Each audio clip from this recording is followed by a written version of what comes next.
ಬಹಳ ಹಿಂದಿನ ಮಾತು. ಒಬ್ಬ ವೃದ್ಧ ರಾಜನಿದ್ದನು.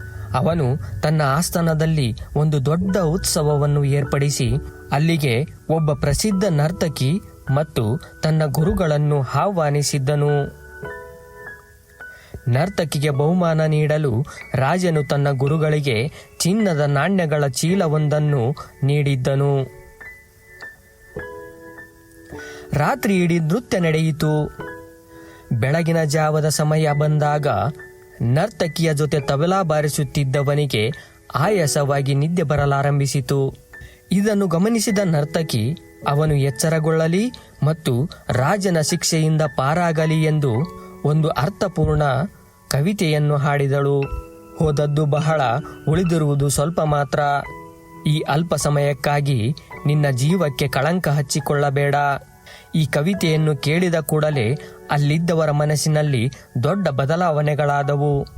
ಇತ್ತ ಗುರುಗಳು ಇಡೀ ಜೀವನ ಭಗವಂತನ ಭಕ್ತಿ ಮಾಡಿ ಈಗ ಕೊನೆಯ ಕಾಲದಲ್ಲಿ ಸಮಯ ವ್ಯರ್ಥ ಮಾಡುತ್ತಿರುವುದನ್ನು ಅರಿತು ಚಿನ್ನದ ನಾಣ್ಯಗಳನ್ನು ನರ್ತಕಿಗೆ ನೀಡಿ ತಪಸ್ಸಿಗೆ ತೆರಳಿದರು. ಮತ್ತೆ ರಾಜಕುಮಾರ ಸಿಂಹಾಸನದ ಆಸೆಗಾಗಿ ತಂದೆಯನ್ನೇ ಕೊಲ್ಲಲು ಸಂಚು ಹೂಡಿದ್ದ ಅವನು. ಇನ್ನು ಕೆಲವೇ ದಿನಗಳಲ್ಲಿ ತಂದೆಯ ನಂತರ ರಾಜ್ಯ ನನಗೇ ಸಿಗುವುದಿರುವಾಗ ಈ ಕೊಲೆಯ ಕಳಂಕ ನನಗೇಕೆ ಎಂದು ನಿರ್ಧರಿಸಿ ತನ್ನ ಕಿರೀಟವನ್ನು ನರ್ತಕಿಗೆ ಕಾಣಿಕೆಯಾಗಿ ನೀಡಿದನು. ಅತ್ತ ರಾಜಕುಮಾರಿ ತನ್ನ ವಿವಾಹ ವಿಳಂಬವಾಗುತ್ತಿದೆ ಎಂದು ಬೇಸತ್ತು ಆನೆಯ ಮಾವುತನ ಜೊತೆ ಓಡಿ ಹೋಗಲು ನಿರ್ಧರಿಸಿದ್ದಳು. ಆದರೆ ಈ ಕವಿತೆ ಕೇಳಿದ ಮೇಲೆ ತಂದೆ ಶೀಘ್ರದಲ್ಲೇ ಮದುವೆ ಮಾಡುತ್ತಾರೆ, ಅವಸರ ಮಾಡಿ ಕುಲಕ್ಕೆ ಕಳಂಕ ತರುವುದು ಬೇಡ ಎಂದು ತನ್ನ ಹಾರವನ್ನು ನರ್ತಕಿಗೆ ನೀಡಿದಳು. ಇದನ್ನೆಲ್ಲ ನೋಡಿದ ರಾಜನಿಗೂ ಜ್ಞಾನೋದಯವಾಯಿತು.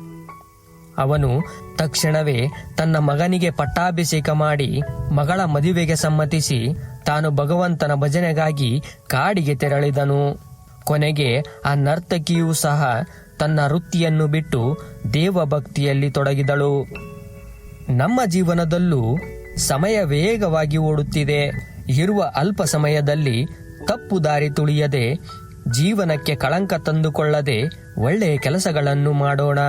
ಧನ್ಯವಾದಗಳು.